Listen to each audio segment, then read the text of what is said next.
Yo, what's going on, man? Today is March the 22nd, 2023. It's your boy Chris, and this is the Cash Day with Chris NBA betting show slash podcast. Um, lot to talk about as always. We got a lot of games to get into, which is why I tried to start the show on time today. Try to run through my looks and then open it up to the community and see what everybody else is liking as well. If anybody got any looks they want to share, there will be a time for you guys to request up and share your looks.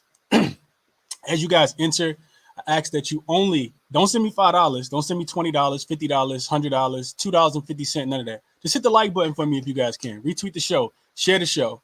Helps me grow. The algorithms help as well with the likes and the retweets. Just so we can get as many smart people in here as possible. I think we had a couple guys came in here yesterday and gave out some looks that they liked that actually cash. So the more smarter people we can get in here, the more that we can cash. So hit the like button for me if you guys can as you join. And let's get into it. Real quick recap of last night. A lot of things that I said was going to happen on a bounce back day for myself after going 0-6 on Monday did come to fruition yesterday. Just so happened I only played two of the plays. Gave two of the plays out officially. Atlanta first quarter, minus the 4.5 did cash. Shout out to Sadiq Bey hitting a couple big threes, back-to-back threes to make sure that they cash there. And then I was on Bradley Beal. Probably the most overpaid player in the NBA. I'm off that guy until 2024 season. Not banning him, but I'm not betting on Bradley Beal for the foreseeable future, even with the new haircut. So yeah, those were the couple plays that I did end up going official with yesterday. But a lot of stuff that I talked about cash, and I'm glad people took it. I got DMs from people who said they took it. The Wizards in Orlando to go over the first half, over the 111. I told you guys I like that. Spurs team total to stay under. I like that. The Pelicans in the first quarter, 4.5, like that. Cavs minus the 3, like that. They all cashed yesterday. So shout out to everybody who came in and contributed. Shout out to the people who tell. Shout out to the people who show love. Let's get into the slate for today. It's a lot of games on the card. So I'm going to go through them pretty quickly. Not every one of them, but I do got a lot of things that I like today. I got a lot of things that I like. So I'll tell you guys everything that I'm liking, and then I'll give you guys my best bets of the day as well, the things that I've actually placed my money on. Let's get into it. So first game up I want to talk about is so many games I didn't even make banners. First game up is the Denver Nuggets and the Washington Wizards. Probably a flat spot. It could be looked at as a flat spot for Denver. This is the last game for them. Excuse me, the last game for the Denver Nuggets of a 5-game road trip. They got the Bucks on deck, but they don't play until Saturday, so they got some time to get back home after this game. They did get a pretty impressive win against the Brooklyn Nets, but everybody's beating Brooklyn right now. But you could say that they got an impressive win against the Brooklyn Nets on the 19th, which was Sunday, right? Yeah, I think they played them on Sunday. So now you get them on the end of a road trip. You also get the Wizards on the second leg of a back-to-back, and that's where I was looking at with this one, kind of fading the Washington Wizards on the second leg of this back-to-back. Wizards played last night in Orlando, and you couldn't beat Orlando on the first leg of a back-to-back. Good luck beating Denver. I talked about this game a little bit yesterday as well. So, what did I do with my notes? Let me get to my notes real quick for this game. It was a couple trends that I wanted to share with you guys to kind of support the play that I was on.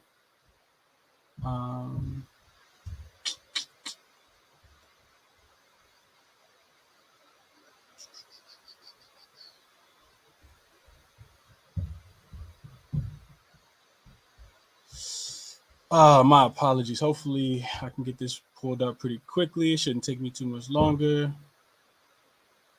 All right, cool. So here we go. So Nuggets.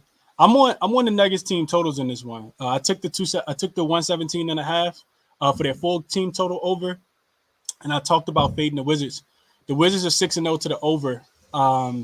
Each one of their opponents have gone over their team total when they're playing on the second leg of a back-to-back, and the site has changed. So when they're traveling from gym to gym on the second leg of a back-to-back, that's when they really, really don't play any defense. They're allowing teams to score 117 points per game in this spot over that 6-game sample. And I also looked at this season home dogs, which the Wizards are in this spot on the second leg of a back-to-back in a different site than their previous site. They're 0-11 straight up, 2-8-1 against the spread, losing by average at 11 points. So I couldn't talk anybody off the full spread. It opened at 6, it's all the way up to 8.5 now. Bradley Beal has been ruled out. Porzingis is going to play, but Kuzma is also ruled out for this one. So that's what I got for you guys there.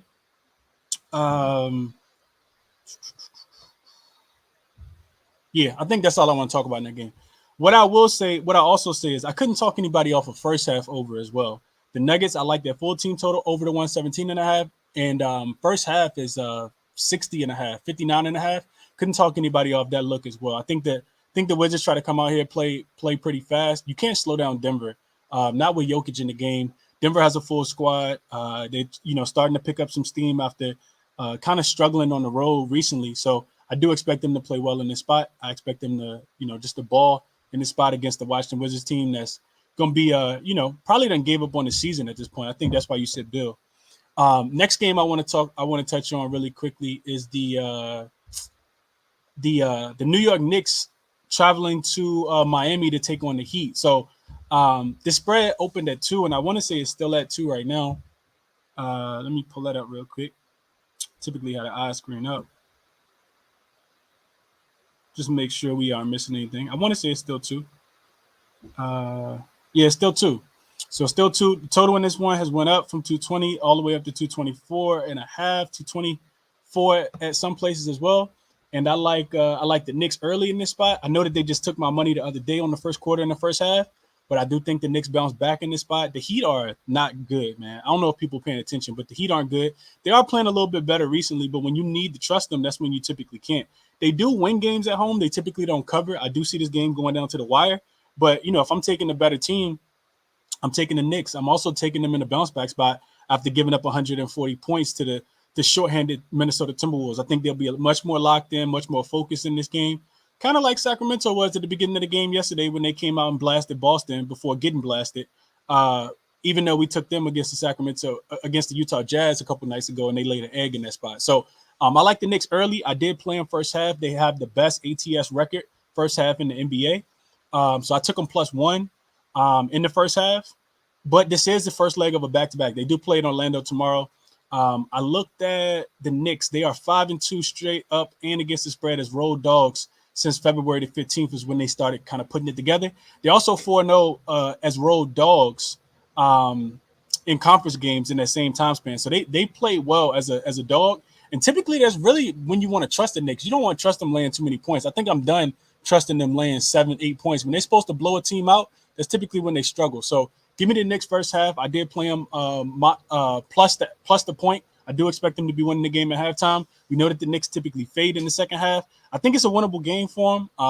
Not too much of a look-ahead spot against the Orlando Magic tomorrow. I see that they're already 2.5-point favorites over the Magic for that game tomorrow.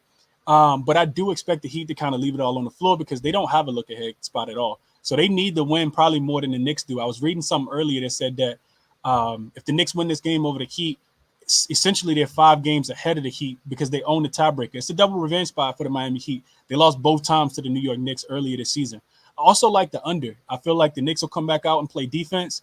I think there's a stat that I looked at earlier. They were 7-0 to the under after allowing 120 points or more. So Thibodeau should get the guys back on track tonight.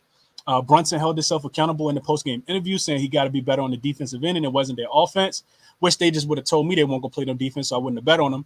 But this Miami Heat team struggled to score. They've been struggling to score all year. They're one of the slowest paced teams. And when you think of Heat, you think of under.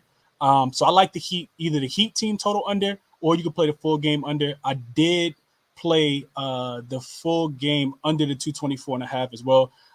So 2 plays in this game. I'm looking at the Knicks first half plus the 1. I'm also looking at the Heat. I'm sorry. I'm also looking at the full game to go under the 224 as well. Knicks are 5-1 to the under as road dogs on the first leg of a back-to-back. And like I mentioned, they do play Orlando Magic tomorrow. So that's what I got for you guys in that one. Pacers and Raptors, not a game that I'm really interested in. I see money coming in on the Raptors. Spreading this one opened at 8. I think it's all the way up to 9 at most places. Let's see. Toronto. Yeah, it's up to 9. Total hasn't really moved. It's 234.5, 234 at most books. Not a game I'm really interested in. The Pacers have been getting smacked up if people have been paying attention without Tyrese Halliburton. They won't have him today either. The Raptors are looking to bounce back. They haven't played a game, so they're much more rest at home favorite in this spot.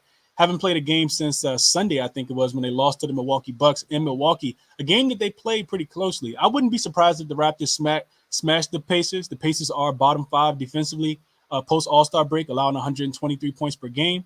The Raptors can struggle on offense, but they are 5-0 straight up and against the spread at home post All-Star break. So they've been, kind of getting it done. I don't trust the Pacers without Tyrese Haliburton. So if I'm playing anything, I might stay away from the spread, even though the Pacers can cover this number, it feels like. But I'm probably just looking more at the team total over for the Raptors. But I didn't play anything. I also think the Raptors get out to a pretty, fast lead in this game. We know the Pacers have typically been a fade in the first quarter, but that's also something that I didn't play because they have played a little bit better at home recently. So,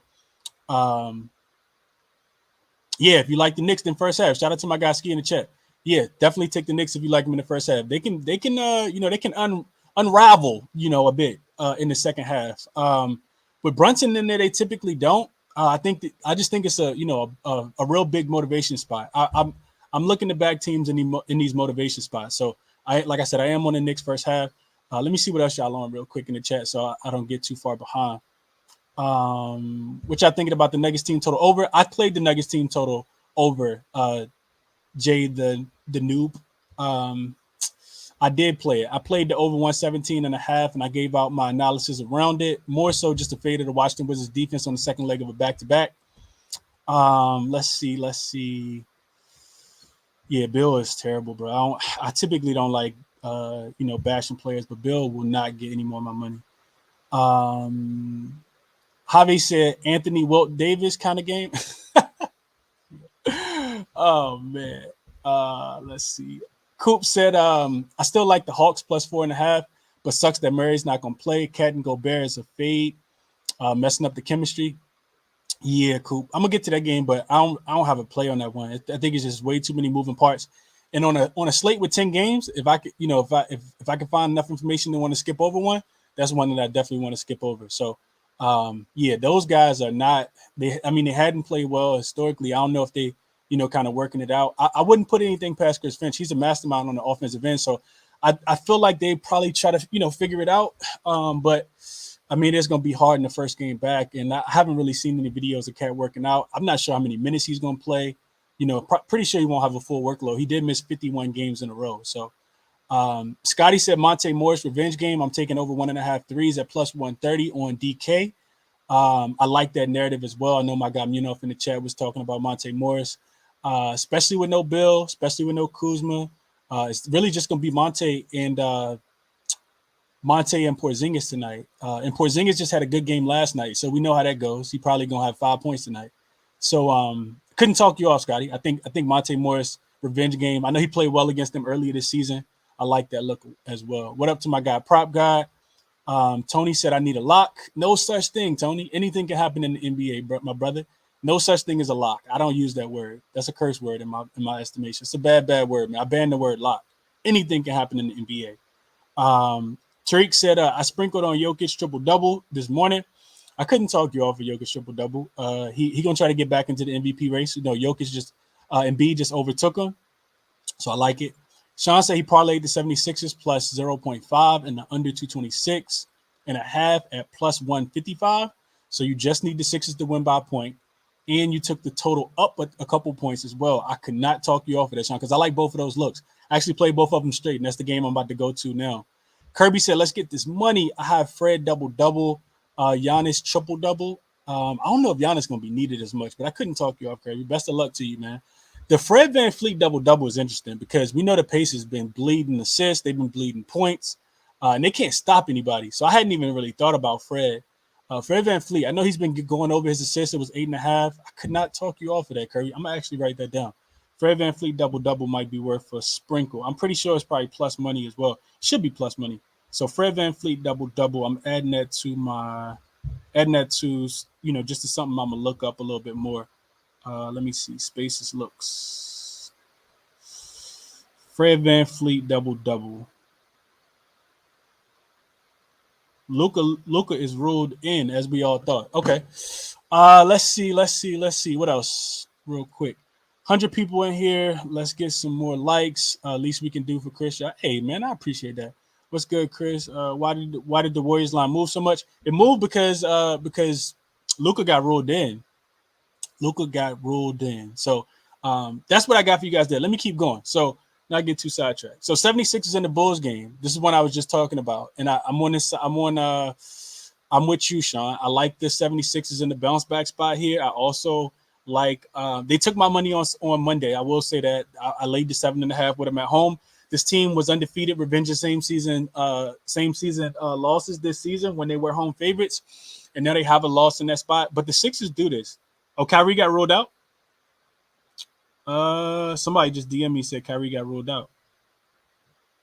I wasn't on the game anyway, so yeah, Kyrie just got ruled out 1 minute ago. Okay, Luka in, Kyrie out. Yeah, run to the books and do whatever you want to do with that. Luka should be rusty. He hasn't played in about 2 weeks, and Kyrie, I'm not sure what's going on with Kyrie. I think the Mavs. I don't know if the Mavs want to make the playoffs, but that's a totally another story. I'm not betting on them right now anyway. So that's what I got for you guys there. So let's go back to the 76ers and Bull game. So total in this one was 222. I did give out the under as the best bet of the day. I think the Sixers just take this game a lot more serious. I know that James Harden is listed as questionable with an Achilles injury. It was sore in the last game, and he played like it was sore. He played like it was missing. He only had 5 points in that game. The Bulls kind of hounded him. They got a bunch of guards that can kind of get after it with Caruso. Patrick Beverley also played with him in Houston. So, he knows a lot of his moves. They homeboys, but, Pat is all business when he's on the court. So I think the Bulls have the number 1 rated offense post All-Star break. I think that they continue to bring it on the defensive end. You also factor in that the last game went to triple overtime, and they still didn't get to the over. Now they adjusted the line makers adjusted total to go under a little bit more. And you see this total, kind of a lot of people aren't really touching it. A little bit of money coming in onto the under. I think last time I looked at it, it was at 221.5. Right now, let's see. It looks like it's still at 221.5. I see a 222.5 as well. I do like the under in this spot though. It's a lot of different trends that I looked at that support the under. A lot of these back-to-back series go under, especially when the home favorite loses. They typically cover the next game. Not only do they cover the next game, they typically go under and play really good defense. So this has happened to the Sixers a couple times so far. I talked about this one on the morning show. One time it happened against the I don't know if you guys are going to remember this, but it happened against the Orlando Magic. The Orlando Magic beat them the day after the Eagles won the NFC Championship. Talked about it being a junk spot on a Sunday. The game was on a Monday. Orlando beat them outright in that game as like 9.5-point dogs. And then they came back and, destroyed the Magic in the next game. It also happened against the Miami Heat. They lost the first game. Then the second game, they didn't even have – who didn't they have? Joel Embiid or was it James Harden? It doesn't even matter. They smashed them in that spot. Also, the Bulls have played 2 double overtime games if we're going all the way back to the weekend. So I like it. I like it a lot. I like the Sixers. I laid the 3.5 points with them. Didn't catch them at 2.5. Laid the 3.5 points with the Sixers. I also played the total to go under 222. Excuse me. If you guys want to ride with me on those plays, I am on both of those. Like I said, a lot of support towards the under in those games. A lot of support to the road favorite coming back and winning the next game after losing as a home favorite in the previous game as well. So that's what I got for you guys there. So now we move on to the Hawks and the Timberwolves game, and I'm kind of torn on this game. I'm not going to play it because it's a lot more games on the board, so I don't want to force anything. But what I will tell you guys is that the Hawks play better when they're home dogs, and today they just happen to be home favorites. They play better defense when they're home dogs, just so today they happen to be favorites. I'm sorry, the Timberwolves I'm talking about. Timberwolves play much better defense when they're home dogs. When they're home favorites, they play less defense. They don't have the greatest track record as home favorites. The Hawks on the opposite side, they play better when they're road dogs, but they also struggle in their first game on the road. I talked about this one earlier this morning as well. The Hawks are 3-13 straight up, 2-14 against the spread, losing by an average of 8 points when they're traveling from home to road. So their first game on the road every single time, they're 3-13 straight up, 2-14 against the spread, including 1-8 straight up and against the spread off a previous home win. Then they're going on the road. Then if you take into account that they're going on the road after a previous home win, they're 1-4 straight up and against the spread. If you take into account that they don't have any rest in between, 0-3 straight up and against the spread. So off a previous home win, then they go on the road, no rest in between, second leg of a back-to-back. This team is 0-3 straight up and against the spread. I'm not betting on the Timberwolves with Karl-Anthony Towns being back today. With Anthony Edwards, I'm not 100% sure what he's going to be doing, even though I did read reports that he was, trying to get a jersey to play in the last game versus the Knicks. We know that he don't like to sit out. If he plays, I still don't feel like he'll be 100%. But I can't trust the Hawks because their defense so bad. So I'm undecided on this game. I didn't even cap it from a player prop perspective either. But best of luck if you guys are playing it. Just wanted to kind of share that news with you guys. Moving along, Rockets and the Grizzlies. So I think the spread did come down just a tad bit. The Rockets are now 12.5-point dogs, all the way down to 12 on WinBet as well, and Heritage as well. So total in this one also shot up. Looks like it opened at about 220, 233. It's up to 235 and a half on some books as well. So the books are anticipating points, and they think the Rockets actually going to score, a little bit of the points as well in this game. Difficult game, right? Another game where you get a star player coming back. This will be Ja Morant's first game back since I think it's been 3 weeks as of this Sunday that just passed, because that's when it happened in Denver. I think it happened. No, it happened on a Saturday. It happened on a Saturday, Friday night when they lost to Dallas 3 weeks ago. So yeah, so first game back for Ja. I feel like I might have read something that said that he was going to be coming off the bench. I'm not 100% sure, but it will be his first game back, trying to get him acclimated to the offense, acclimated to the team. I don't think that Ja hurts anything. I think that Ja helps, but he may be a little rusty. So if he's rusty, that could hurt. The Rockets on the other side are 6-3-1 against the spread in their last 10 games. They've played well. But what I looked at was the Rockets is not the greatest spot for them. They are coming off 6 straight home games. So that's typically when you want to fade. You want to fade the Rockets when they're coming off those home games. I looked at the Rockets so they've only played 4 road games post All-Star break. And in those 4 games, they've been outscored by 4 points in the first quarter, by 5 in the second quarter, for an average of a 9-point deficit at halftime over those 4 games. Now, we know they've been balling at the crib, but on the road hasn't been the same. The Grizzlies on the opposite side, they are double-digit home favorites in this game. That's happened 6 times throughout the season so far. And in those 6 games, they're winning the first quarter by 6. They're winning the first half by average of 12. So they're winning the first quarter and the second quarter by 6 points for a 12-point margin. I feel like Grizzlies first half should be in play, but I can't play it. It may be a better live number. I know the Rockets have been balling, but I'm not looking to back the Rockets on the road in their first game after 6 straight home games. So no play for me, but if I'm looking at anything, I'm probably looking at the Grizzlies. This might be a game where you can live bet. I know that the Rockets are playing with, a much better defensive intensity. And they're doing a really good job of rebounding the ball. That's one of the positives for them. But yeah, I'm kind of undecided. I know somebody mentioned this earlier when I was doing Let's Cap with my guy Ronald. Desmond Bane threes, I think, are absolutely in play in this game. Over 2.5 was -136. I got that on my short list. Didn't play it yet. Not sure what I'm waiting for, but I do like Desmond Bane to go over his 2.5 3-point makes for this game. The Rockets continue to have the worst 3-point defense in the league. Post All-Star break, I think for the whole season, they're just giving it up. They don't defend the 3-point line well, so I would be looking at more so props in this one with the uncertainty of how the lineup is going to be for the Grizzlies with Ja Morant first game back. So those are my thoughts in this game. Moving along to the Spurs and the Bucks game. So I think the Bucks are still 17.5-point favorites. Let me just check. Yeah, this line hasn't moved all day. People don't know what to do with it. Do you lay the 17.5 with the Bucks? Or do you take the 17.5 with the Spurs on the second leg of a back-to-back?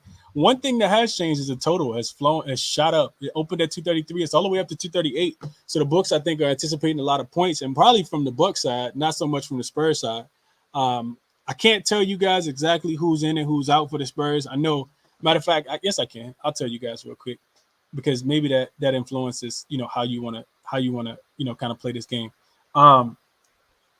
It's a lot though. Let's say that. So let's see what we got. We got let's see if I can find it. We got Romeo Langford out. He doesn't impact that much. We got Doug McDermott also ruled out. He definitely helps with 3-point shooting. Devontae Graham also ruled out. Trey Jones ruled out. Jeremy Sohan questionable. Keldon Johnson questionable. So yeah, this team should get smashed, especially if Jeremy Sohan's not in. They should absolutely get smashed. So what I played in this game, So shout out to whoever called it out in the chat this morning. They asked me if I looked at the Spurs team total under 109. I could see it, Tariq. I didn't play it. Spurs and Bucks total is under. The under could cash in this game. But I'll tell you guys what I played. And somebody asked me to look at this earlier, query it on the morning show. So it is the second leg of a back-to-back for the Spurs after their loss last night to the Pelicans. They got smashed in that spot. What I looked at the Bucks when they're home favorites of 12 points or more, facing an opponent that's on the second leg of a back-to-back since the 2020 season. And they're only 3-4 against the spread in that spot, but they are dominating those games early. They win the first quarter by average margin of 8. They win the second quarter by average margin of 5. Good for a 13-point lead at halftime. So that means that the first quarter and the first half could be in play in this game. On the flip side, you look at another thing I looked at was I looked at road dogs in general, like big road dogs, 15 points or more on the second leg of a back-to-back since the 2020 season as well. Those road dogs are covering 5 out of 9 times, but they are also getting dominated in the first quarter, losing by average margin of 8 points. The second quarter by average margin of 5 points. They're good for a 13-point deficit at halftime. So 13-point deficit both ways on the Bucks side, on the road dog side as well. That's playing on the second leg of a back-to-back. I did play the Bucks first quarter minus the 5.5, minus the 6.5 too. Also played no, I didn't play 6.5. I played the Bucks minus 5.5 in the first half, in the first quarter. I also played the Bucks team total over. I know it's a high total, it's 32.5, but I do kind of anticipate the Bucks to have 35 to 40 points at the end of the first quarter. Even if they are unmotivated in this spot and don't really want to play defense, which is why I didn't play the full game under, I still think that they're going to play with extremely fast pace. The Spurs are one of the fastest paced teams in the league, no matter who they have out there. They like to get up and down the floor, whether they're making shots, turning the ball over, missing shots. So I do expect this. I do expect the Bucks to be able to score. Scoring is fun, right? Playing defense is not so much. So I did play the Bucks first quarter. I also played the Bucks first quarter team total in this one. So those are my two looks for that game. Couldn't talk anybody off the first half as well. Maybe they keep it going. But the Bucks, when they're home favorite, they typically play well early. So that's why I played the first quarter team total over in the first half spread. The Mavs and the Warriors, nothing for me really in this game. I do think a sneaky look is so we just talked about Kyrie being ruled out, but Luka's going to be in. The Warriors are they were road favorites. Let me see where the line went to now with that news. So Golden State back to 3. So Golden State was 1.5-point favorites. It went up to 2.5 this morning. The news came out that Kyrie and Luka could both play. Then the line flipped, and Dallas was actually a 1-point favorite. Now Kyrie being ruled out and Luka being ruled in, the line has went back to Golden State laying 3 points on the road, and that's yucky business. We know one thing we don't want to do is lay points with the Golden State Warriors on the road. There's no way possible I'm doing it, but if you guys want to back the Warriors, more the merrier. More the merrier to you. I hope you cash it. I'm not playing the opposite side, but Dallas is at home for this game. Luka should be a little rusty. The Warriors are also 0-10, I think, in the first quarter against the spread. Even with Luka being rusty, that's two conflicting trends, and to that side. I think Christian Wood has a big game in this one, though. I didn't play him officially yet. I didn't even look and see what the line was, but the Warriors have been bleeding points and rebounds to centers, and he's seen an uptick in minutes, getting 28 minutes at least in his last 3 games. He missed a double-double in his last game by 1 rebound. The game before that, he also missed a double-double by 1 rebound. And the game before that, he actually got one against the San Antonio Spurs. So to me, the Golden State Warriors are very similar to the San Antonio Spurs as far as size. They don't have a lot of depth. Kevon Looney is also listed as questionable. I think he's going to play in this one, but he's not 100%. He wasn't 100% in the last game either. So that takes away a little bit of length and size for the Golden State Warriors. And you look at this Warriors team, they've actually been bottom 10 as far as rebounds allowed to centers and points allowed to centers in the last 7 games. So they're giving it up to centers. Tari Eason and Jabari Smith Jr. both just had double-doubles in the last game against Houston on Monday. AD's had 2 double-doubles against his team. Zubac also had a double-double with 19 points and 16 rebounds. So I do like Christian Wood. I like Christian Wood a lot in this game. I didn't play the double-double yet because if I'm being honest with you guys, I haven't even looked to see what it was. But he's written down on my short list. And when you're playing those double doubles, make sure if you have a book that lets you play double doubles, make sure that you guys are building it yourself. Like take the 10 points and 10 rebounds, or 10 points, or whatever you need to do, and play that. And don't play it, but also look at what the double double is. If the book's just gonna give it to you flat out, and you don't have to manually go in and do it. And of course, play the one with the better odds. So just wanted to make sure I mentioned that real quick. And that's what I got. I told you guys I wasn't touching on the Lakers. I meant it. Best of luck to them tonight. I'm too emotionally attached and involved. I'm trying to take myself away from it. But those are the games that I like today, and those are the games that I'm on. I think I touched on every game except Portland and Utah. Dame points. Only way I could look. I know. So Dame is going to be, playing the Jazz tonight pretty almost by himself. They don't have Jeremy Grant. They also don't have Anthony Simons. Portland is, pretty much at this point, they're just waiting for the season to end. They aren't catching anybody in the Western Conference. Coming off the loss at home to the Clippers, lost to the Celtics, lost to the Knicks, lost to the Pelicans, lost to the Sixers. This team hasn't won a game since March the 6th. So it's been 2 weeks since this team has won a game. 0-6 in their last 5. Also only covered one spread as well. But something about laying points with the Utah Jazz just kind of scare me, especially when they're coming off 2 games where they won both of them as a home dog as well. One of them without Lloyd Marketing. Typically a spot where you don't want to lay too many points with Utah. And they beat the Boston Celtics, and then they beat the Boston Celtics on Saturday, if I remember correctly. Then they beat the Sacramento Kings as well, shorthandedly. So I would just play Dame points if I'm playing anything in this game. It should be a step up spot for a guy like Cam Reddish as well. He should have increased usage tonight. I didn't look and see what his lines were, but I'll probably be looking at Cam Reddish. Utah, their offense has picked up just a tad bit, but they still struggle defensively. So it feels like a game, where if Dame goes really, really crazy, they could potentially, hang around in this one. What I'm not doing is I'm not laying 5 points with Utah, though. So Portland is 4-18 against the spread as road dogs in their last 22 games. I can't back them in this spot because of that. 4-18, just something I'm not riding with. But also Utah, they don't do well as a home favorite. And that's throughout the whole season. So best of luck if you guys are playing the game. Maybe just a look at Lloyd Marketing points as well. I know he'll be back in this game. Scotty said Dame 40 and Lloyd 30. I could definitely see that. It should be an up and down game. No defense. What's the odds on that, Scotty? What's the odds on Dame to score 40 and Lloyd Marketing to score 30? I could definitely see that. Coop said Chris knows if the Lakers lose on ESPN with Scott Foster as the ref on national television, they're done. Man, yeah, it's hard being a Laker fan out here, man. Like I said, I'm not gonna get into it, but it's a quote unquote must win game for the Lakers. But so was the one against the Houston Rockets, right? Like you're supposed to win that game, so I can't put any more money behind this team, man. You're supposed to win the game against the Rockets. You're supposed to win the game against the Mavs too. So every game just keeps getting bigger and bigger.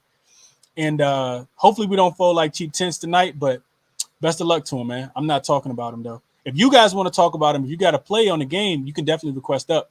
The Suns have been struggling. Lakers should win, but they should have also won the last 2. So before beating Orlando Magic on the second leg of a back-to-back. So that's all I say about the Laker game. Best of luck to anybody that's betting on it. So yeah, I think I did a good job of going through the chat and kind of catching up with the live stream as well. Raven said Bucks first quarter should be fire. I think so.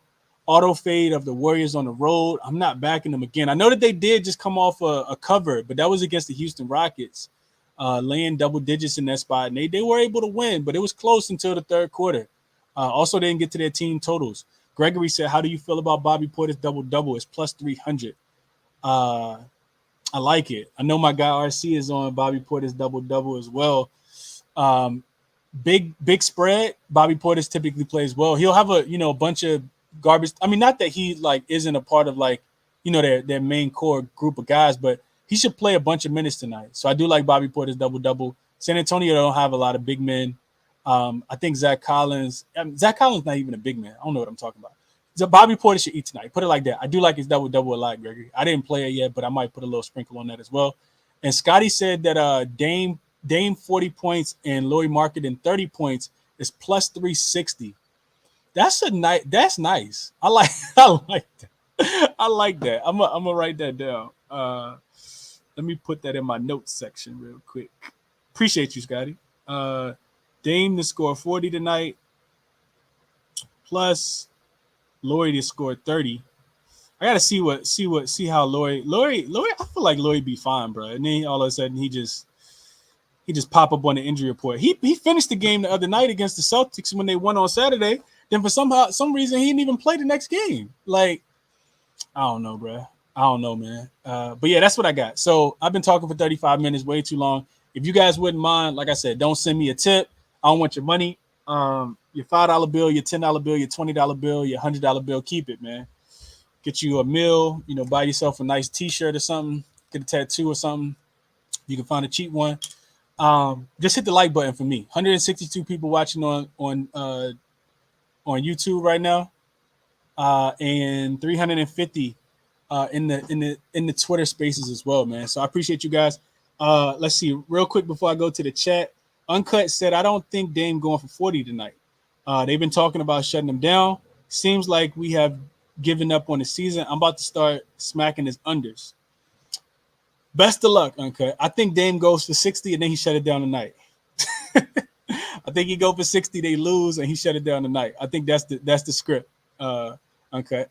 Let Dame go off one more time, let him point at his watch, Dame time, then go sit on the bench beside Anthony Simons and Jeremy Grant tonight. Because I don't know, man. If somebody stepped up for the Blazers tonight and they won that game, it really wouldn't surprise me. The Jazz are that bad on defensive end. So, yeah.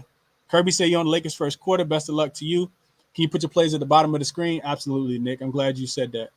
So I put a bunch of them at the bottom. I think altogether I had like 7 plays. But Knicks first half +1.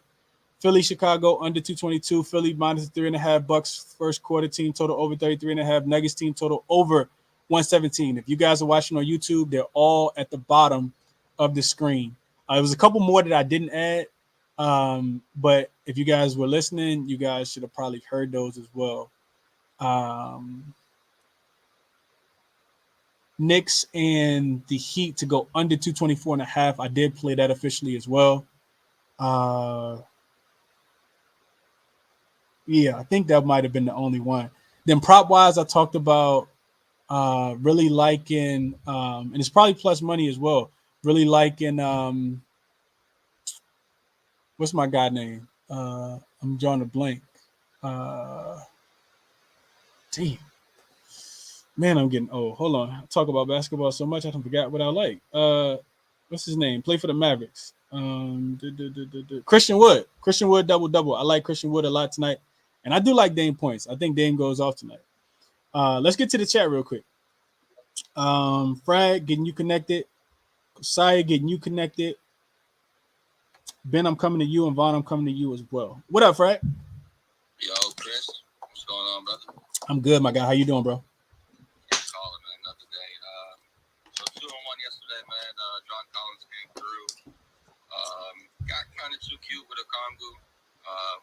Thought he was going to get a couple minutes more in the blowout garbage time, but he subsequent to Bella back in. I'm not sure why he did that up 30, but and then Al Horford came through at the end. So you called it, bro. I thought about you, Frag. I said, yo, Frag said if they keep giving me this low number and they keep taking this shot, keep doing that, I'm smacking Al Horford, man. He's shooting 50% from 3 and he's taking 5.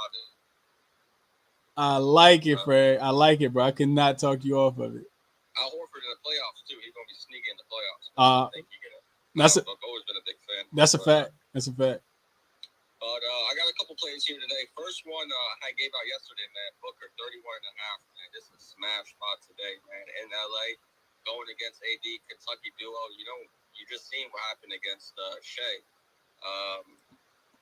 Just the Kentucky duo. I think he and AD. I'm going AD, man. I'm also on AD 25.5. This is the last straw, man. If he don't hit here, then I gotta just take a break from him. I just think with with him and Booker having that college just rivalry, playing on the same team, not like at the same time, but just like dueling type shit. Yeah, it's like Tatum when he play against the Knicks and he got to go against RJ Barrett. It's the Duke thing. Yeah, just a duel.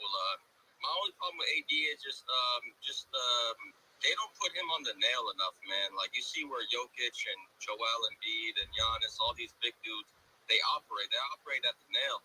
Every time I see AD, he just floating around on the 3-point line here and there. So I feel like that's been the biggest issue. But I think he want to be a point guard so bad, right? Yeah, it just. But with no Aiden today, man, if he can't get 26 against Bismack, I mean, God bless Bismack's soul. I love the dude, good dude, but I mean, he needs to get cooked today. I ain't gonna lie. So those are two I got.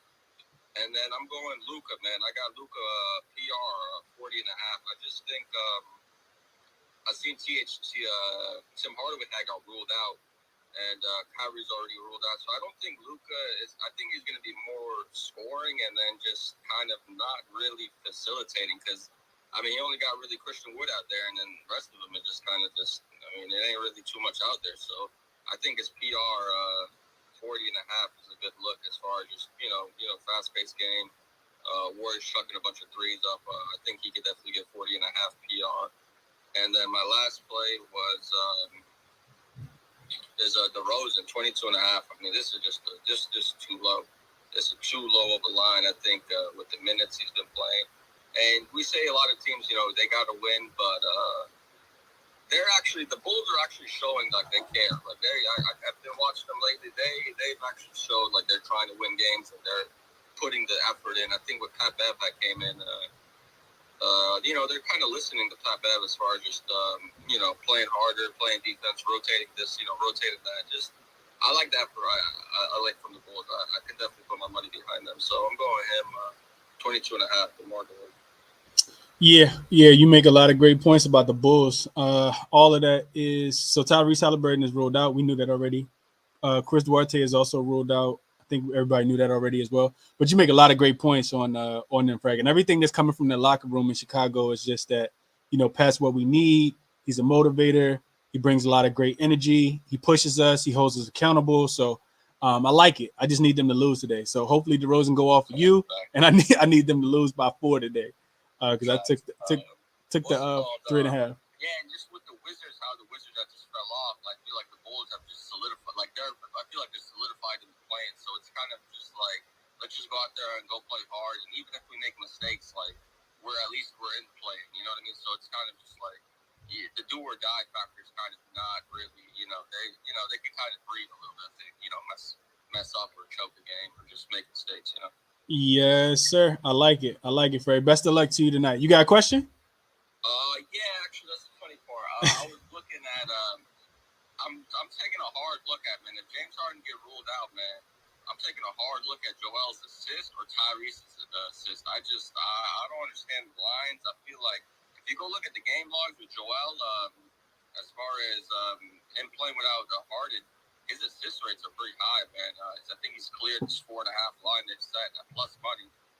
He's cleared it, I think, at least 9 out of 11 times. I think this is I don't know. I think this is a good spot for him or Maxey. I'm not too sure about Maxey because he's kind of a black hole as far as just he gets the ball and he just drives or he shoots. He don't really pass too much. But I'm kind of looking at Joel assist, but I'm not too sure, honestly. Okay, so maybe a pivot to Joel assist as well. Maxey gonna have his hands full, but Maxey get into a groove, bro. I think it's something like I forgot. I know it's like at least 90% of the time he cashing his point prop without James Harden in the lineup. So if he doesn't play, do think we got to pivot towards Maxey, especially if you want money with him, because James Harden did just miss a game. I think it was against the Pacers. Maxey went crazy. I think he had his points before halftime. So yeah, it's just the green light to go when Harden's out. Doc probably just saw him shoot the ball 30 times. Right. No, that's a fact. Okay. Let's cash tonight, Fred. Appreciate you, bro. Yes, sir, man. Appreciate you having me up, and good luck to all the speakers and listeners out there. Have a good day. Absolutely. Let's get to it. Kosai, I think you was next, and then I'm kicking it to Stephen. What up, Kosai? How you doing today, bro?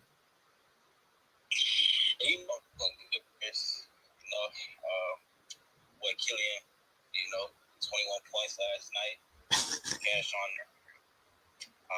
And who else? Oh, it's Pelicans. Yeah, got a dub last night too. So we played at 10.5. We made some money with that. So it was a good day. Okay. What you liking today? Today, man, kind of like what Frag said when he's talking about maybe Joel and Maxey having the ball in their hands some more. Again, I don't know why, but I've been looking at the turnovers. When Harden's out, Maxey seems to have the ball in his hand more, of course. And I think he's gotten his turnovers like 3 out of the last 5 games against teams that actually play solid defense. And I think with Pat Bev tonight, I saw him play against James Harden. The intensity, he has all the energy. He takes every matchup serious. I think Maxey can hit over that 2 turnovers at 1.5, and it's minus 105. So I'm about to put half a unit on Maxey turnovers and see what happens. I like Pat Bev versus Maxey tonight. I know you said they played double overtime. Twice in a week. But we know Pat Bev is going to give his all every single time he steps on that court. So I'm playing the turnovers for Maxey and maybe Joel as well. Okay. Hey, I couldn't talk you off of that. I mean, he gonna have the ball in his hand a lot more. I think about a lot, but what my guy Mitch always say about Jordan Poole when Steph wasn't in the lineup, he was going over the 2.5 every single game. He was printing money for Mitch at one point in time. So I couldn't talk you off of that, especially when it's an increased role. And it's a really tough defense as well. Like I mentioned this earlier, but the Bulls are the number 1 rated defense post All-Star break, and they really picked it up. And their defense plays better against guards as well. If you're gonna score against them, it's probably gonna be against Vucevic on the paint, because that's where they typically give up a lot of points. But they've been doing real good, a good job against guards with Caruso and Patrick Beverley out there. Even Ayo DeSumo, he trying his best out there as well. So yeah, I like it. I like it a lot. Cause where are you playing all your turnover props at? What sports book? Bet MGM. Bet MGM. Yeah, FanDuel don't be having it, and then I don't like the odds on DraftKings out, so I'm good bet MGM. Okay. So Chris Finch says Karl Anthony Towns is in tonight, and we'll have Ja playing off the bench. Chris Finch says that Karl Anthony Towns is in tonight, and we'll have, quote, some sort of limitations with his minutes. No update on if Anthony Edwards is going to play. So that's the latest update. Okay. Like the looks, because I hope you cash him, bro. Hope you cash him. It makes a lot of sense. Makes a lot of sense. Let me keep going. Absolutely, bro. Best of luck to you tonight. Stephen, you next, and then Ben, then Dream. Chris, my guy, how you doing tonight? I'm good, bro. I'm good, man. I need your Knicks to give me some of my money back on the first half tonight, man. Oh, how you doing, bro? That was such a disgrace.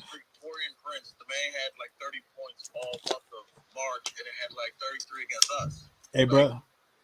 Hey, Stephen, I turned it. I said this morning on the morning show that I did. I said I was washing dishes, right? I just got done washing dishes, and I didn't even know y'all game was on. I was watching the whole. I was watching whoever was playing. I was watching the first game that started at 7, and I turned to y'all game and I see you got 40 points in the first quarter. I'm like, hold on, what? Isn't my TV done glitched out? No way, this version of the Timberwolves got 40 points against the Knicks in the Garden.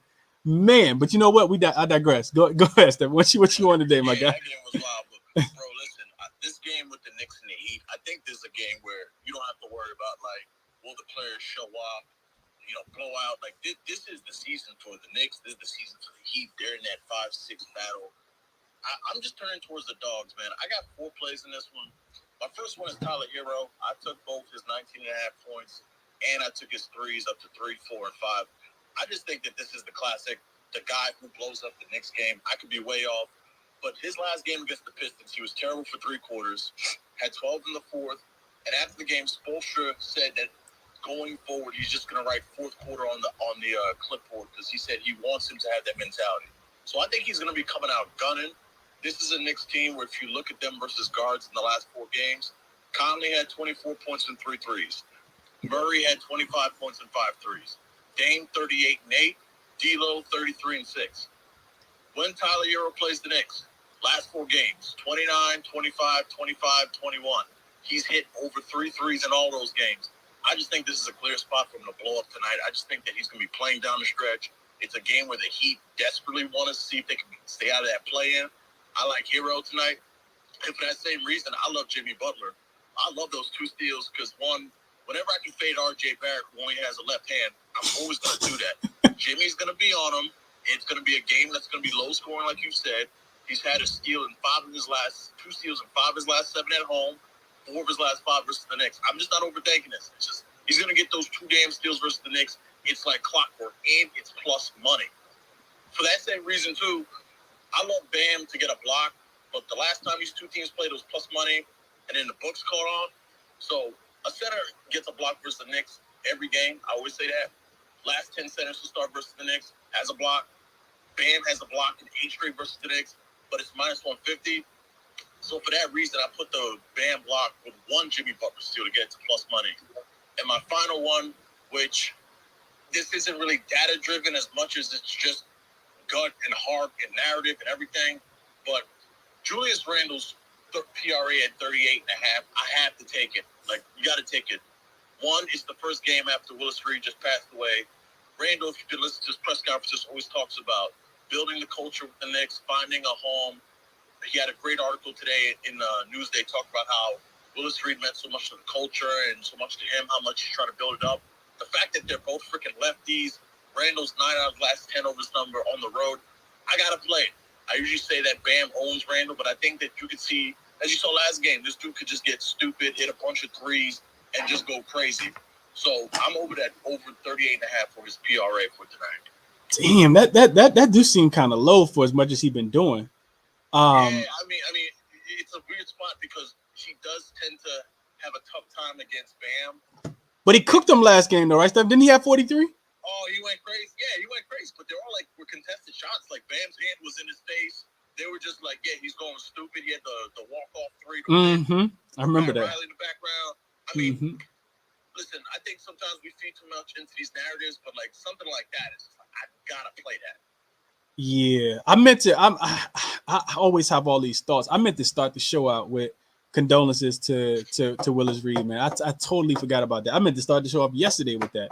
Totally forgot about that. I'm glad you mentioned that, Stephen. And y'all next game at home, I think, is also going to be a big game. You know, probably a lot of the old timers coming out because anybody who watched basketball know how much Willis Reed meant to not just the Knicks, but the basketball in general. So they do have a little more to play for. That's a hell of a narrative, Steph. I think that's definitely comes into play tonight as well. I like those looks. I got a question for you. What do we think about? So I was thinking before you mentioned that, I was thinking maybe some regression from Julius Randle coming off a career high game, 57 points, 43 cooked Bam last game. Bam's one of the elite center defenders in the league. I was thinking maybe Brunson this game. How you feel about Brunson? Oh, I love Brunson in this game. I love his points. Honestly, I played his points before. Like, see, I hate when I have too many plays on the same game. But like, it's just like I had Brunson's points because that was my first place my mind went to. It was just like, oh, he was cooking against the T-Wolves. They didn't play him his full allotment of minutes because, like, down the stretch they were just trying to like kind of save him. You could tell a little bit. But like with the Randle thing, it's just like, man, like, am I really like not gonna play Julius Randle the day after Willis Reed passed away? And listen, I'm playing this, and I'm not telling anyone to play it. I'm just playing because like my favorite player in the world, Mitchell Robinson. Bro, they're wilding on this line. Like his points line is always 8.5, and I can never advise anyone to play this because he's only shot like 7 times the last 3 games. But the line's at 5.5. He's gonna have old slow ass Kevin Love on him. I mean, the dude could just grab 3 offensive rebounds or 3 putbacks and have the damn thing at halftime. I can't argue it. I can't argue it at all. Hey, once again, that's not an official play for me. I'm just telling you as the Knicks home what I do. Mitchell Robinson points is at 5.5. I did not know that. That's why we. And bro, so I'm cutting you off, but no, you good. Disrespect. His double was plus 1,000 last night, bro. Like that's disrespectful as hell. Yeah, and a slow, grinded out type of game, man. That is pretty crazy. Yeah, it could be worth a 10th of a unit, quarter of a unit, whatever you want to do with it. I appreciate the analysis, though. I know you always locked in on your team, bro. So I appreciate you sharing all that. Yes, sir. Let's get this bread tonight. Let's do it, bro. Let's do it. Let's best of luck to you tonight. Let's cash it, man. Dream, you are next. What's up, my guy? How you doing? Then Prop, I'm coming to you, and then Ben, I'm coming to you as well. I'm all right, man. Can't complain. How are you? I'm good, bro. I'm good. There's a lot going on today, Dream. A lot of different places, man, to go. Where we looking at, man? What you looking at? Yeah, man. Definitely a lot to like. start off with the Maxi. I heard a guy mention it, and I put it in. I played Maxi points and assists separate, just because I feel like he's prone to. I could see him having like 23 and 7, but I can also see him having 36 and 2, or like 18 and 7. So I played his points and assists, and basically, I just think the line is off a little bit. I don't want to say wrong because obviously Vegas know what they're doing, but I think the line is a little low, especially considering, like you said, even if Harden is in, Maxey, he's gone over his points 3 of the last 4. He's gone over this 20 and a half 3 of the last 4 games, and that's with Harden in. And Joel played most of those games. I think he may have missed one of them. And the last 2 games, Maxey, with Harden in, had 6 and 7 assists. So if you're gonna, I'm assuming Harden's not gonna play. But even if he plays, I love the over 20 and a half points. I like the 3.5 assists, and if Harden doesn't play, I love both of them. So I laddered Maxey's assists all the way up to 8. DraftKings, you can get him at plus 1,400 for 8 assists. 6 assists for Maxey is plus 400. At FanDuel. And I can't talk you off of Embiid either. My only thing with Embiid is watching him, it's like the games that Harden's not out, they generally play a terrible team. And that's, in my opinion, what causes him to triple-double hunt. The last game that comes to mind with me is OKC. Not that OKC is terrible. Mm-hmm. But it's like he was just trying. You could tell he was just trying to get a triple-double. After he got like 15, 16 points, he was trying to get his assist up. So I can't talk nobody off his assists, but I just feel like tonight is going to be a game where he's going to have to play for real. So I'm good. I'm good on his assists, but I can't talk you off of that. So I'm on Maxey over 20 and a half points, over his 3.5 assists. I played Monte Morris for Washington. His over 17.5 points and assists. And this is basically a play because there's going to be no Bill, no Kuzma. He's going to have a bunch of usage, and he's going against his old team. He played his old team earlier this year. He had 20 points and 7 assists. So that's obviously going way over the number of 17.5. Shit, he had 14 points and 8 assists last game with Bill and Porzingis in there. So if you're going to give me 17.5 with added usage, the ball's going to be in his hand, former team, I'll take it. And the last play is just a play I've been on most of the year. Chris Paul over his assists, 9.5 assists. If it's a primetime game or it's a game with a important opponent like the Lakers, or a former team, then I'll just play Chris Paul assists. That's just what it is. So I don't have much data behind it. Harden just got rolled out too, Dream. Lovely. Yeah, that number just went up. I mean, he looked terrible last game. If anybody watched that, like, he couldn't even get his shot up. Yeah. Crazy. Like, in that double overtime, he just gave Maxey the ball, just got out the way. The one time he went to the hole, he barely got the ball up, and somebody just kicked that shit on the bounce. So, yeah. Chris Paul, that's it. I'm not just I like that. And as far as blunt money bets, I heard you mention Bane. I love him tonight. You can get his 5 threes at plus 430. I didn't play his over 2.5 because it's a little too juicy for me. I only could get minus 150 right now. I should have been on it earlier. And I'll do some shopping around, but I laddered them 4 threes, 5 threes, and 6 threes at points bet. And I already told y'all about Maxey assists. That's what I'm on. Okay, Dream got the looks, man. CP3 assists, Monte Morris. I like the Maxey play. If you didn't get it in, you might want to rush and try to get that one in real quick if you like it. But yeah, I like the looks. I like the looks from Dream a lot, man. Appreciate you, Dream. Hope you cash them, bro. You too, my guy. Good luck. Let's get it. Let's get it. Prop, you are next, and then Ben, and then Vaughn. What up, Prop? What's going on, Chris? How you doing? I'm good, man. How about yourself? Good. So, just real quick, I don't have too much time, which is fine because you got some speakers up here, and I want to get them to have a look, I guess. So back on DeMar again, 22.5 points. Again, too low for me. I know last game he barely got there, needed double overtime against the same Philly squad, but that was away as well. Patrick Beverley, ever since Patrick Beverley's been here, and I know Frag had mentioned it, it's something that I'd mentioned before as well. he's just got that liberty of, not having to worry about defensive duties as much. And he's got more of a free role to just do what he does and score. Be a pure scorer like he normally is. Getting that news, not so much the Harden, but that Jalen McDaniels news is huge.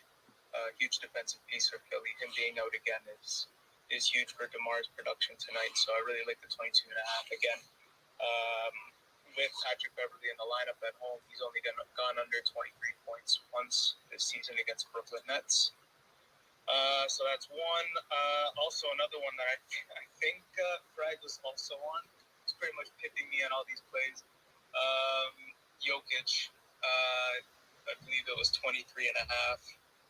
Let me double check. Yeah, 23.5. I got him at again with Gafford. We're attacking Gafford again with another center. Last night it was Wendell Carter. Tonight we attack with Jokic. Interior funnel. This Wizards defense is. Gafford's not going to be much of a contest for Jokic offensively. KP is probably guarding Michael Porter Jr. in the corner, which is a bad matchup for him. DeLon Wright will come on in spurts to defend Jamal Murray, so that'll be a bit of a lockdown on him, and that leaves, the only logical scorer tonight in Jokic before they travel back home against the Wizards squad, which I wish did have Beal, just so the total would be a bit higher and they battle a bit more back and forth for a low of risk, but it is what it is. So I'm on that Jokic play as well. Late night hammer in Los Angeles. I'm going to take both AD for 25 points and Booker for 25 points, both alphas on both respective teams, minus 110. Not much to say about that one. Biyombo, Landale, probably foul trouble. They'll be left with Ish Wainwright to guard AD. I don't know what's going to happen there, but if the Lakers want this results, obviously got to go through one guy. Unless Reeves has another miraculous night, but I don't foresee that happening. And then Booker on the other end again, only real legitimate scorer on this Phoenix side with no 8. And then the last one, a bit under the radar, is Trendon Watford tonight. It's a bit of a combo. It's 8 points, 5 rebounds, and 2 assists, plus 103 on FanDuel. He's going to get a ton of minutes. No Anthony Simons, no Jeremy Grant, and Little being ruled out too. The minutes got to go to him against Utah in a nice environment for him to score. Obviously, Damian Lillard he's going to go off. But I'm thinking Trendon Watford's a nice little side offensive piece there, sneaky, 8 to 10 points each game, over 30 minutes. The last few games, he's gotten 40 minutes, 34 minutes as well. So he's been getting trust from Billups. I know this squad doesn't have much to play for, but against the Utah team like this that defends well at the rim, because Kessler's an animal. But he could be well in foul trouble too if Dame attacks that rim as well. They'll be swatting, but they'll definitely be swatting Dame's arm, and Dame will get to the line. But again, that's not what we're on. We're on Trendon Watford just to do the basic minimum. I was tempted to get on his 20.5 PRAs, but he's been missing those when he gets about 30 minutes, just by maybe one. He's been getting a few as well. This is a safer bet. He's more consistent across the line on these 8 points, 5 boards, and 2 assists, plus 103. And he's been dishing it as well with Dame in the lineup.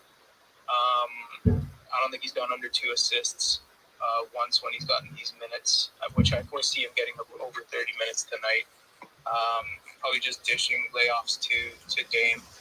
And another added thing into that play is Nurkic at the rim. That's where he eats, and he's going to be met with Walker Kessler there. I'm thinking it's Dame, and maybe all we need is just a few crumbs to go Watford's way, and I think that's a nice under the radar look. And pretty much that's it. That's all I'm on for now until something else drops.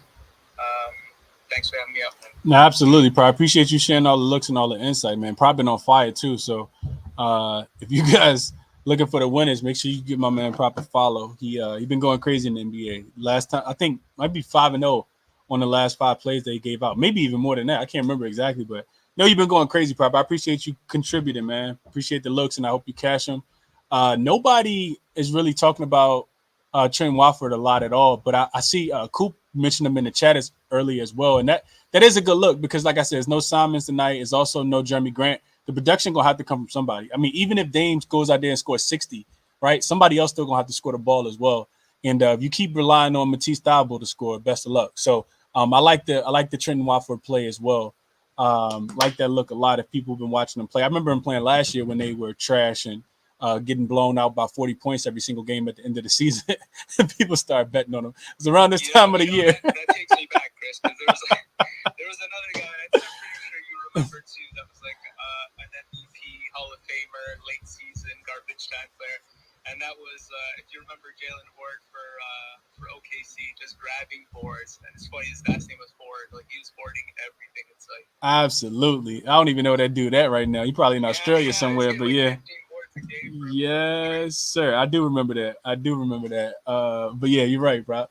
Best of luck to you, bro. Hope you cash it, man. Let me try to finish up real quick. Ben, I'm kicking it to you, and then Vaughn take us out. What up, Ben? Hey, how you doing? I'm good, man. How about yourself?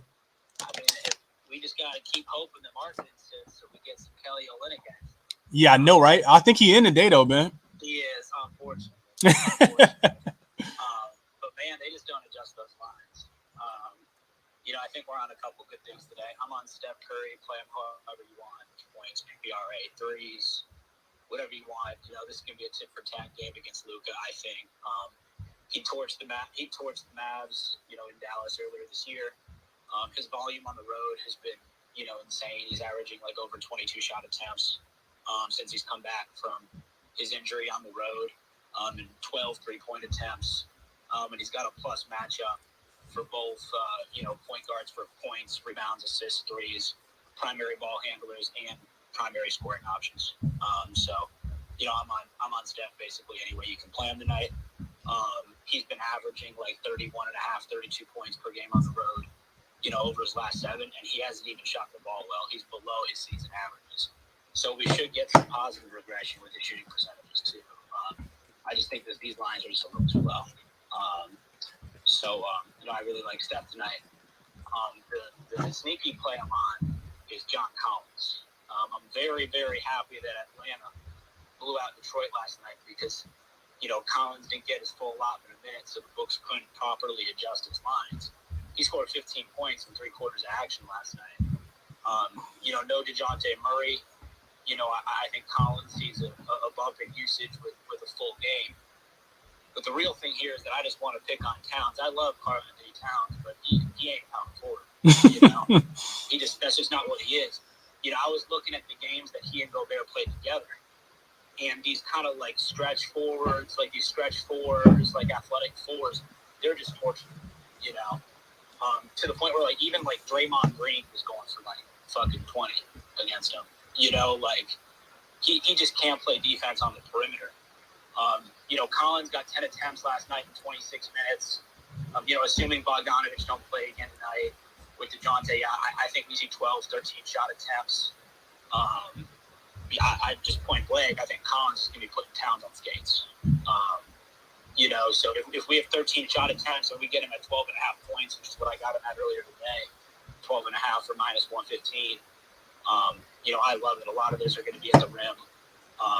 Eventually Cat's just going to have to play drop on him, and Collins is going to get some wide open 3-point shots. I really like that. And then if you want to say, well, Cat, we're not going to play full minutes tonight, power forwards in general have just been torching Minnesota even without Towns in the lineup. So I really like John Collins tonight. And then the last one for me was going to be, assuming Harden sits, which we got the news logged in here, was Joel Embiid assists and his triple-double. I think it's a very valid argument that he, only gets the assist because he's, chasing triple-doubles. Well, we're in an MVP stretch right now, That's a fact. And, he's been seeing the shit online and in the media, everything about how many triple-doubles, Jokic gets this year. If you don't think you don't want that MVP award and then he's going to take that personally and keep triple-double hunting himself on a night where there's no Harden, then you probably just aren't very familiar with Embiid. I have the triple-double bet actually on that New Year's Eve game against the Thunder. I think goes for it tonight. I'm waiting for the line to go back up just because I've been burned lately with like 9. Waiting for players to officially get ruled out and they get ruled in. So I just kind of been waiting till the last minute just to put some of these things in with the injury news. But assuming his assists are at the normal line they're at, when Harden's 6, which is 4.5 for minus, 140, minus 130, or 5.5 for plus money. I think that's a pretty safe bet. He usually gets double-digit potential assists, with Harden sitting. And just the nature of it, right? When centers have potential assists, they're usually do either cutters or open jump shooters. I think it's pretty safe to assume that he's going to convert 60 to 65% of those potential assists. So I really like him to go for 6+ assists tonight. Yeah, that's solid, Ben. I'm looking at his assists right now. I just checked FanDuel, just got bumped up to 5.5. So it's no longer 4.5. It was 4.5 when you first started talking. It was minus 150. So they bumped it up to 5.5. And you go back and just look at his game logs this season without James Harden. He had 7 against the Pacers. He had 4 against the Timberwolves, but he did have 10 against OKC. That was a triple-double game. He also had 8 against Memphis, 6 against Cleveland, 7 against Atlanta, 6 against Minnesota. I think this is dating back to all of this is this year. Yeah. Also had 8 against Milwaukee, 8 against Utah. So he is getting those assists. Could not talk anybody off just playing his assists straight, as well as just playing a little bit more on the putting a little bit on the triple double as well. Yeah, and then the one thing I was gonna say, I know you brought up Van Fleet earlier. I was looking really hard at him, but like he's got these really weird splits with potential assists right now. He's only averaging 12 potential assists at home since the All-Star break. It's a really weird split where it's like 17 to 18 potential assists on the road and only 12 potential assists at home. He's under his assist line 3 straight games at home. I think part of that is because his shooting volume goes up and his passing volume goes way down. So just a note, I know someone mentioned Van Fleet double-double. Like, just putting the stats out there that I looked at for that too. Okay. No, I like it. I like it a lot. Appreciate you, Ben. Hope you catch the looks, man. Real quick, Mike Sosa in the chat. Sosa just DM'd me. He said he got Brunson 25 and 30. He also got Jokic triple-double. And I mean, this is excellent analysis. He says Jokic is always beating up on trash teams. He loves running his stats up against trash teams, and this is all facts. So I mean, he do it against good teams as well. But Jokic gonna really be out there. Him and Embiid might both try to get triple double with 40 points tonight. In these games. Somebody asked me in the comment section real quick. Did I think that Dallas? I'm sorry. Did I think the Wizards cover? I don't think that the Wizards cover tonight. The only reason I didn't play Denver on the spread is because this is the last game of a 5-game road trip. So Denver probably low key just want to get this game over with. They might not necessarily, want to come out here and cover. We know that, winning in the NBA can be difficult, but at times, especially when we always got to think about the motivation factor. I got burned the other day taking the Kings on the last game of a 5-game road trip before they went back home to face the Boston Celtics, and they were facing a Utah Jazz team that was without Lauri Markkanen and without Jordan Clarkson. So similar spot for the Wizards, second leg of a back-to-back. I'm pretty sure the Denver Nuggets probably not too concerned about this team, especially without 2 of their big guys out. Bradley Beal's been rolled out. Also Kuzma ruled out. So it's legit gonna be Monte Morris and Kristaps Porzingis and Daniel Gafford. So and Danny Avdia. So that's not really the biggest motivation spot, which is why I kind of stayed off the spread. I do think that they still score. I just not sure how much defense they're gonna play. So I didn't play the spread, but I did play the team total for the full game over 117.5 for on the Denver side. Let me kick it to Von real quick. Just wanted to kind of go over that real quick. Kick it to Von real quick, and then we're gonna get up out of here. What up, Von? Yo, what's good, bro? You hear me good? Yeah, you good. What's going on with you? I'm good, bro, man. I got a few we going with tonight, man. So I got a 2-leg parlay I played early this morning. I got Embiid at 30 and DeRozan at 20. Embiid last 10 games averaging 30 a game. Averaging 33. We got DeRozan has seen a bit of an uptick. So in February he slowed down a little bit. He was averaging 18.8 with 15 shot attempts. In March he's back up to lead the team in scoring. In the month of March, he's averaging 28 points on 19 attempts. Also shooting 44% from three. And his three-point attempts is up a little bit as well, unlikely from DeRozan. So, love those two plays. It's a two-leg parlay. Again, that's Embiid at 30 and DeRozan at 20. I got that for minus 115. I think, and it's kind of just taking both of their points down a little bit. I got that one a little bit this morning. Also, I got me a little bankroll builder. I got Bam assists at 3 and Brunson assists at 4. I think that came out to plus money. Bam, 3 assists, has hit in 9 of the last 10 games, averaging 6 potential assists. Brunson has averaged 6 since the All-Star break, on 7.5 potential assists. And then these are low numbers. I do expect that game to be a lower scoring game than what we typically see in the NBA nowadays. Nice playoff atmosphere. I think both of these numbers are attainable for both of these players. So that I got that little two-leg parlay. The rest of these are first quarters. So I'm on Denver first quarter spread. Make sure you do your line shopping. Because on FanDuel this morning it was minus 5. And on DraftKings, it was minus 4. I took the minus 4 on DraftKings.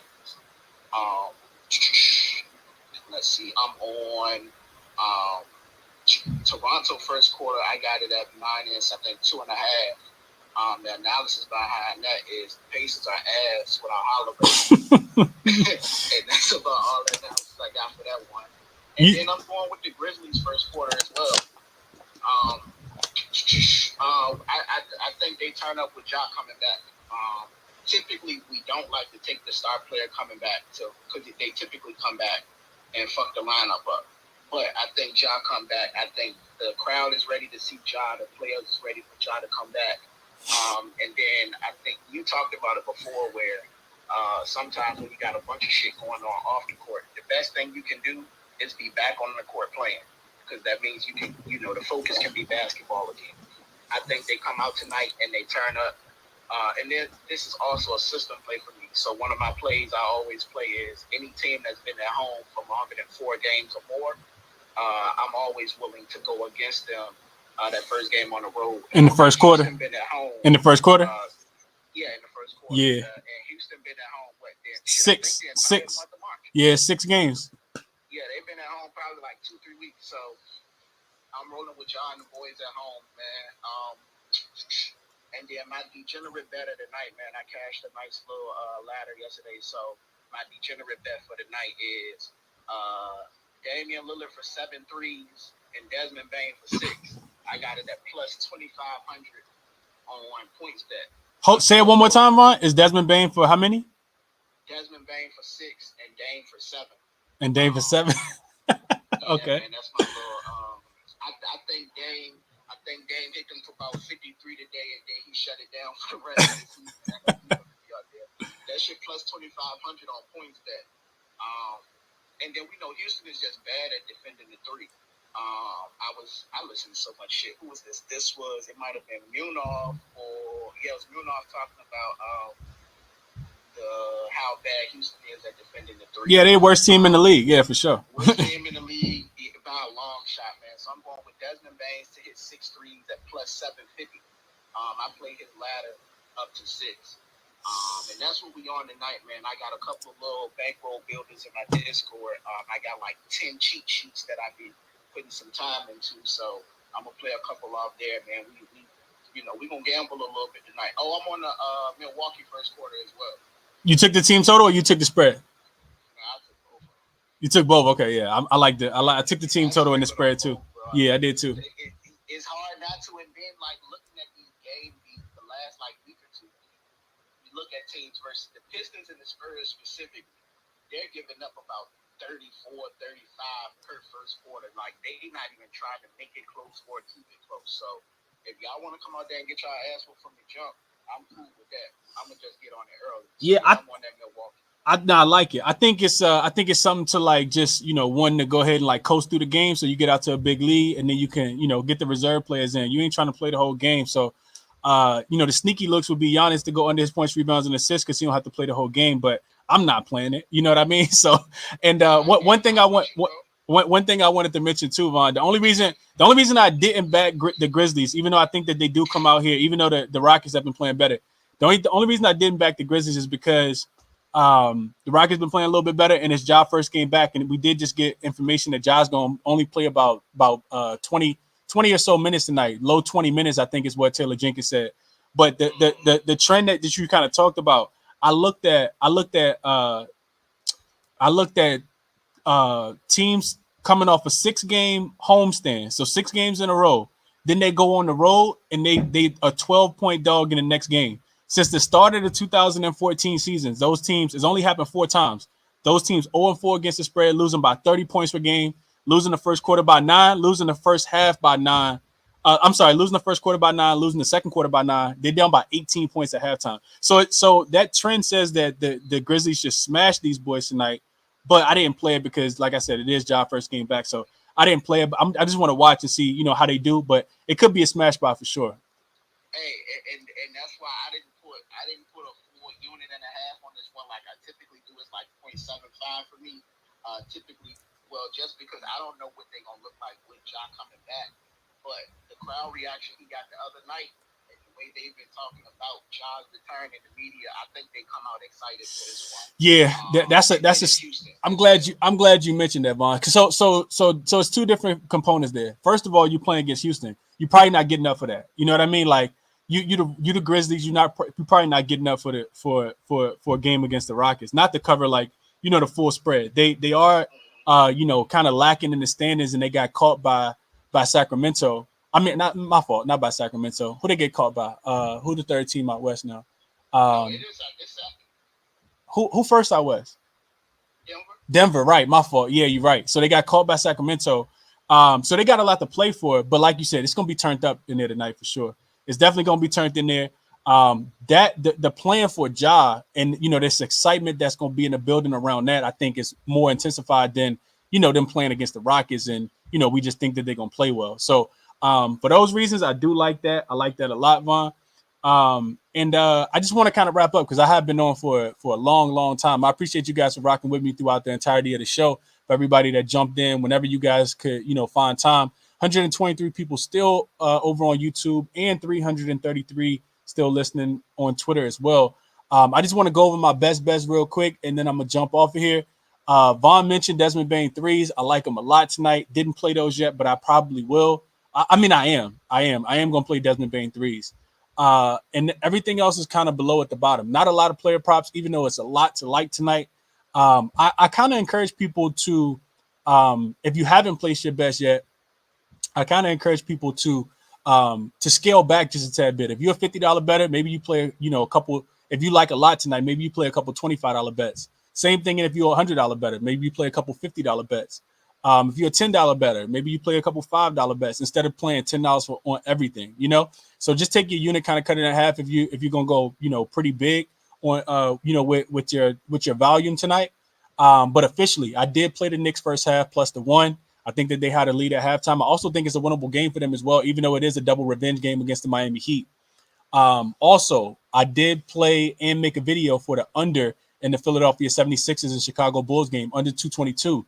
This game went under in triple overtime just 2 nights ago. Triple overtime, the game went under. They readjusted total.